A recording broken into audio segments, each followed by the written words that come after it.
Student अस्सलाम वालेकुम। मैं हूं सर सलीम और ये है आपका अपना यूट्यूब चैनल। आज जिस टॉपिक को हम डिस्कस करेंगे वो है जी प्रोटीन।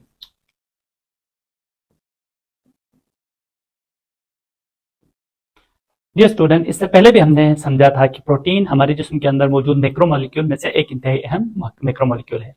ये प्रोटीन क्या होता है, इसके कैरेक्टरिस्टिक क्या है, इसका स्ट्रक्चर कैसा होता है, इसके अंदर कौन सा एलिमेंट पाया जाता है, प्रोटीन के क्या यूजेस है और प्रोटीन को हम कहाँ कहाँ से हासिल करते हैं। आज के लेक्चर में इंशाल्लाह हम इन तमाम चीजों को समझेंगे। प्रोटीन एक मैक्रोमोलिक्यूल है।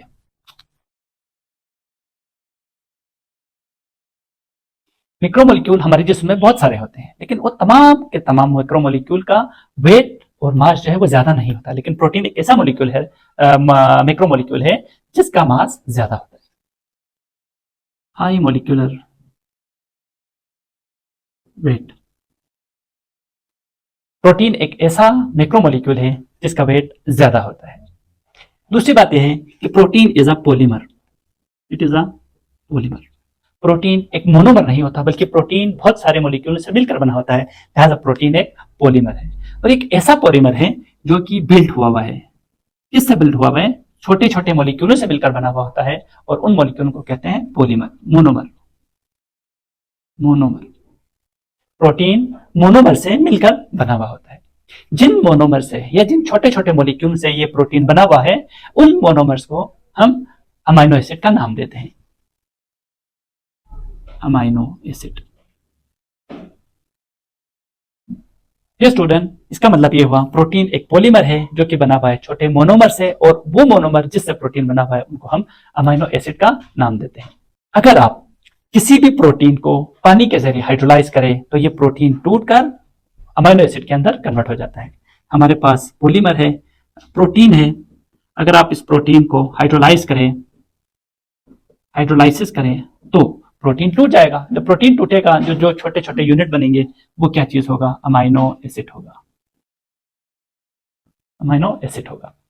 यानी हमारे पास एक प्रोटीन मौजूद है, आपने इस प्रोटीन को ब्रेक किया, ब्रेक करने पे ये छोटे छोटे यूनिट्स बने, 3 यूनिट्स बने। ये तीनों यूनिट्स क्या होंगे? Amino acid. ये तीनों क्या होगा जी? अमाइनो एसिड होगा। प्रोटीन को अगर हम डिफाइन करना चाहें तो प्रोटीन को कुछ इस तरह से डेफिनेशन करेंगे। डियर स्टूडेंट, प्रोटीन को हम कुछ इस तरह से डेफिनेशन कर सकते हैं कि प्रोटीन इज अ सब्सटेंस। कैसा सब्सटेंस? एक ऐसा सब्सटेंस जो कि कॉम्प्लेक्स होता है। प्रोटीन सिंपल सब्सटेंस नहीं है, बल्कि प्रोटीन क्या है? Complex substance. और ये ऐसा कॉम्प्लेक्स सब्सटेंस है जिसके अंदर नाइट्रोजन शामिल होता है, लिहाजा ये नाइट्रोजीनियस सब्सटेंस होता है।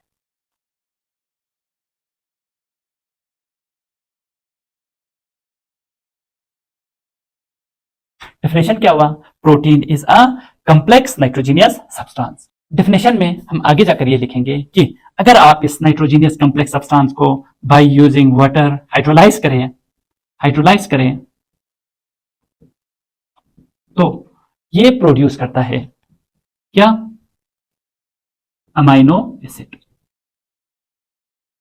डेफिनेशन ये हुआ कि ऐसा नाइट्रोजीनियस कॉम्प्लेक्स सब्सटेंस जिसको पानी के जरिए हाइड्रोलाइज करने पर अगर ये पैदा करे अमाइनो एसिड, तो उस सब्सटेंस को हम प्रोटीन कहते हैं। अमाइनो एसिड बिल्डिंग ब्लॉक है जिसने प्रोटीन का बनाया हुआ है। ये अमाइनो एसिड क्या होता है, अब हम ये देखेंगे।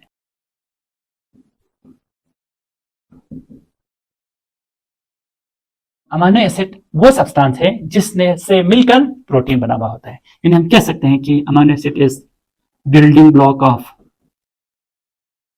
प्रोटीन। प्रोटीन का जो बिल्डिंग ब्लॉक है वो अमाइनो एसिड है। दुनिया के अंदर बहुत सारे अमाइनो एसिड पाए जाते हैं। दुनिया में अमाइनो एसिड टू मेनी होता है,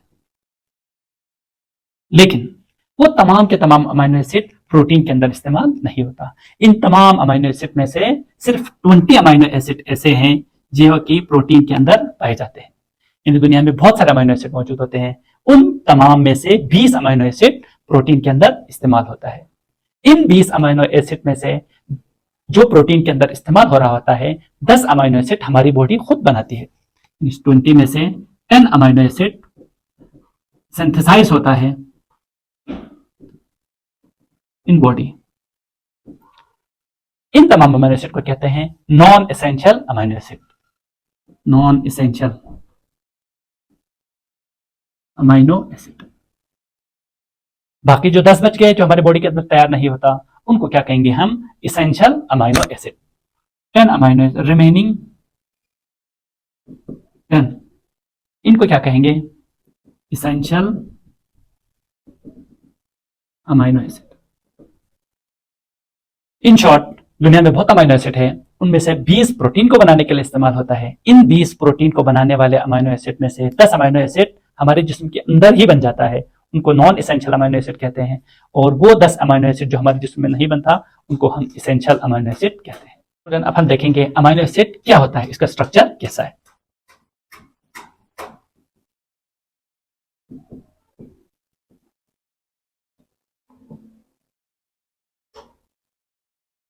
अमाइनो एसिड के अंदर जो चीज मेन पार्ट प्ले करती है वो है जी कार्बन, यानी कार्बन सेंट्रल एटम होता है। Carbon is central atom. इस कार्बन को हम समटाइम अल्फा कार्बन भी कहते हैं। अमाइनो एसिड में मौजूद दूसरा अहम पार्ट है जी हाइड्रोजन। अमाइनो एसिड में अभी तक हमने दो चीजें पढ़ा, कार्बन और हाइड्रोजन। अमाइनो एसिड के अंदर तीसरी चीज जो मौजूद होती है वो है फंक्शनल ग्रुप। अमाइनो एसिड के अंदर कार्बन और हाइड्रोजन के अलावा फंक्शनल ग्रुप भी होते हैं। और ये फंक्शनल ग्रुप कौन सा वाला है? इसके अंदर दो फंक्शनल ग्रुप है। एक फंक्शनल ग्रुप को हम कहते हैं अमीनो ग्रुप, और दूसरे फंक्शनल ग्रुप को हम कहते हैं कार्बो oxalic acid group. कार्बो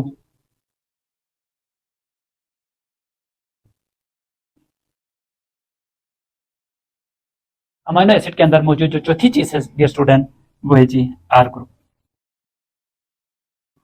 are group को हम वेरिएबल ग्रुप भी कहते हैं।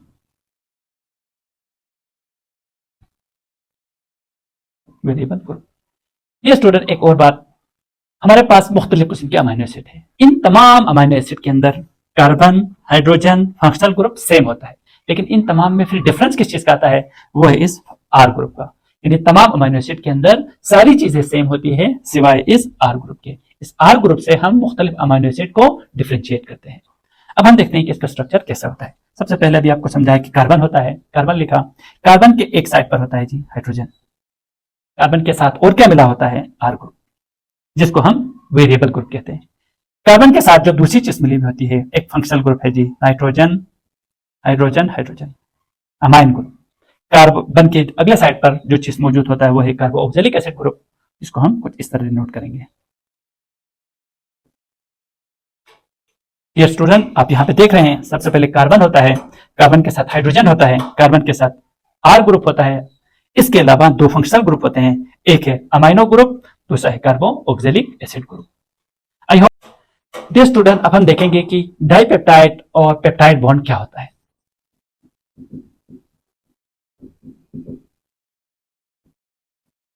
डाइपेप्टाइड को समझने से पहले हमें यह पता होना चाहिए कि अमाइनो एसिड का स्ट्रक्चर क्या होता है। तो हम एक अमाइनो एसिड बनाते हैं, C R H, C double bond O H, यहां पर मौजूद है एन एच एच। डाइपेप्टाइड एक अमाइनो एसिड को नहीं कहते। डाइपेप्टाइड के अंदर आपको एक से ज्यादा यानी दो अमाइनो एसिड शामिल होता है। अब हम बनाते हैं एक और amino acid, C R H O H N H H. ये स्टूडेंट एक अमाइनो एसिड यहां मौजूद है, एक अमाइनो एसिड यहां मौजूद है। जब ये दोनों करीब आ जाते हैं, जैसे ये करीब आएंगे तो एक फंक्शनल ग्रुप से निकलता है हाइड्रोजन और दूसरे वाले functional group carboxylic acid group से निकलता है आपको OH। जब ये दोनों निकल जाता है तो आपको यहां से रिलीज होता है क्या? H2O। जब H2O यहां से रिलीज होगा तो इसका स्ट्रक्चर कुछ ऐसे। स्टूडेंट, क्योंकि यहां से OH और H दोनों निकल चुका है, लिहाजा ये कार्बन इस नाइट्रोजन के साथ बॉन्ड बनाएगा।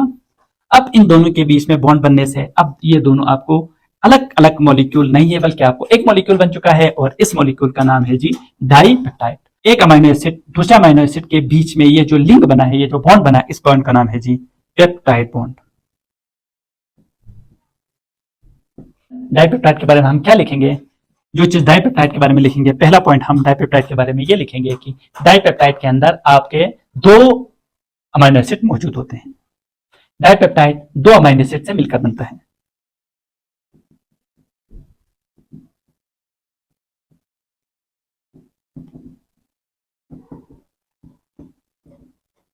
दो अमाइनो एसिड जब मिल जाता है तो डाइपेप्टाइड बनता है। अब ये दो अमाइनो एसिड मिलकर डाइपेप्टाइड कैसे बनता है, उसकी वर्डिंग आप कुछ ऐसे लिखेंगे, it is form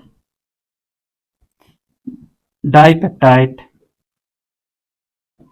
is formed, ये बनता है कैसे, जब कार्बोक्सिलिक एसिड ग्रुप्स में मौजूद OH रिलीज होता है, OH is released, carboxylic acid group से, and H is released from amino group, H is released from amino group। जब ये दोनों रिलीज होता है तो ओवरऑल क्या निकलता है, H2O is released during this process। जब H2O रिलीज होता है इनके बीच में एक लिंक बनता है, फॉर्म होता है, एक बॉन्ड फॉर्म होता है, इस बॉन्ड को कहते हैं peptide bond. Peptide bond is formed between two amino acid, जिसकी वजह से ये दोनों अमाइनो एसिड एक दूसरे के करीब आते हैं, करीब आने की वजह से क्या बनता है, डाइपेप्टाइड इज फॉर्म्ड।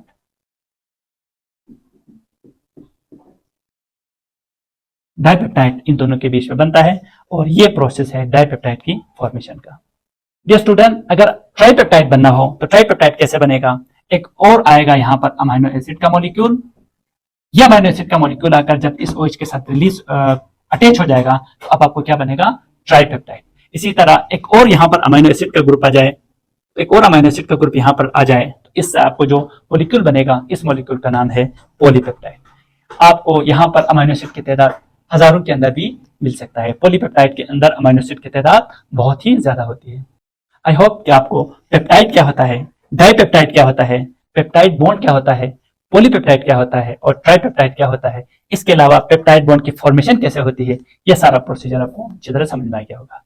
अब हम चलते हैं कि प्रोटीन का इस्तेमाल क्या होता है और प्रोटीन के सोर्सेस क्या है।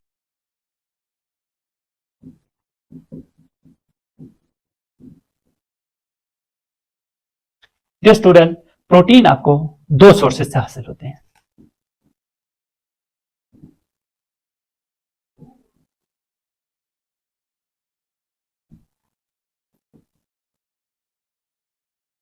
ये स्टूडेंट, प्रोटीन हमें एनिमल से भी हासिल होता है, प्रोटीन हमें प्लांट से भी हासिल होता है, लेकिन ये जो एनिमल से हासिल होने वाला प्रोटीन है ये मेन सोर्स होता है।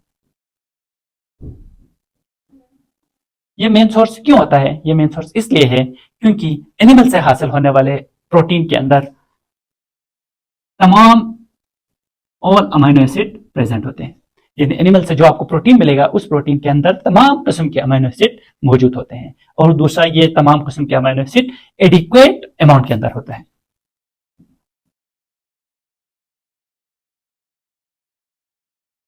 यानी ऐसा नहीं होता कि एक अमीनो एसिड बहुत ज्यादा हो और दूसरा अमीनो एसिड की तादाद बहुत ही कम हो।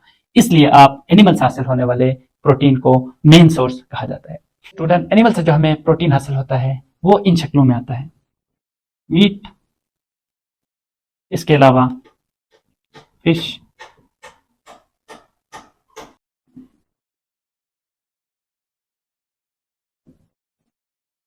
ये सोर्सेस है जहां से हमें प्रोटीन हासिल होता है।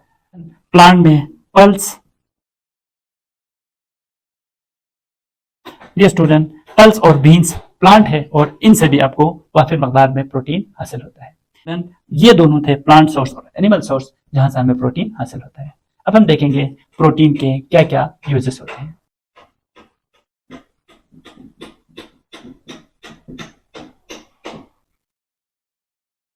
प्रोटीन के बहुत सारे इस्तेमालात हैं। अब हम देखते हैं कि वो इस्तेमालात, वो यूजेस क्या क्या है। प्रोटीन को हम इस्तेमाल करते हैं, यूज करते हैं to make hair, enzyme and muscle. हमारे जिस्म में मसल बनाना हो, एंजाइम बनाना हो या हेयर, इन तमाम के लिए हम प्रोटीन को इस्तेमाल करते हैं। प्रोटीन को हम हमारे बॉडी को रिपेयर करने के लिए भी इस्तेमाल करते हैं।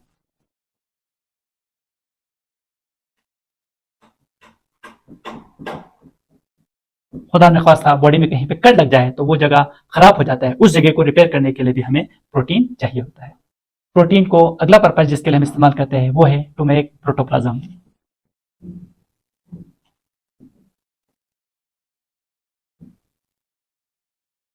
हमारे जिस्म में सेल के अंदर जो प्रोटोप्लाज्म होता है उस प्रोटोप्लाज्म को बनाने के लिए भी हम प्रोटीन को इस्तेमाल करते हैं।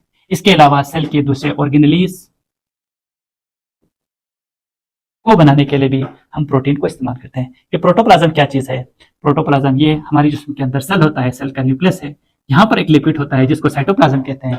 इस सेल के न्यूक्लियस में एक लिक्विड होता है जिसको न्यूक्लियोप्लाज्म कहते हैं। न्यूक्लियोप्लाज्म और साइटोप्लाज्म दोनों को मिलाकर हम प्रोटोप्लाज्म कहते हैं। सेल के अंदर मौजूद प्रोटोप्लाज्म, इसको बनाने के लिए सेल के बहुत सारे ऑर्गेनेलीज, मसलन राइबोसोम। राइबोसोम किससे बना हुआ है? आपको प्रोटीन से बना हुआ है। अगला जो यूज है वो है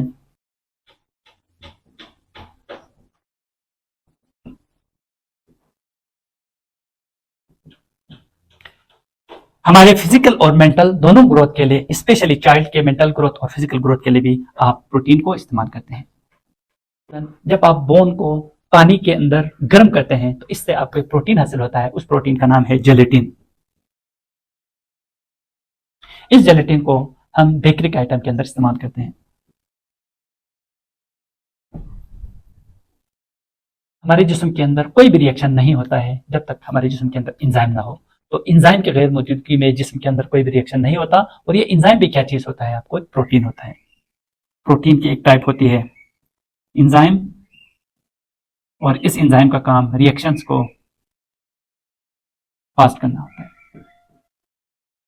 हमारे जिस्म जब पे कोई जरासीम अटैक करता है या हमारे जिस्म में कोई भी बीमारी आती है तो उस बीमारी से लड़ने वाली जो सलाहियत होती है, उस सलाहियत में जो मेन रोल प्ले कर रही होती है वो है एंटीबॉडीज। और ये एंटीबॉडीज भी किस चीज का बना होता है? प्रोटीन का बना होता है।